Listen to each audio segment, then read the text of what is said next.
Oi pessoal, hoje eu voltei. Eu tô na época de provas. Aí hoje que sobrou, que amanhã não vai ter teste, vou aproveitar para fazer um videozinho para vocês. Eu fiz um motorzinho que gera oxigênio. Mas não filtro, pessoal. Digo isso, não filtro, mas faz oxigênio. Já pros peixes já é ótimo.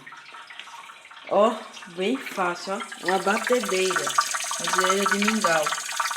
Bem legal, tão bolinhos. Ó, até hoje, comprei na semana passada. Até hoje tá sobrevivendo, ó. Se não tivesse oxigênio, no mesmo dia, um dia depois eu já teria morrido. Tá vendo? Muito fácil, olha. Compra uma batedeira, amarre, ligue. Ó, e ainda era quebrada. Era quebrada. Aí eu pedi ajuda ao meu pai. Pegou um carregadorzinho de celular de 5 volts. E apertou e soldou, ó. Como tá funcionando legal.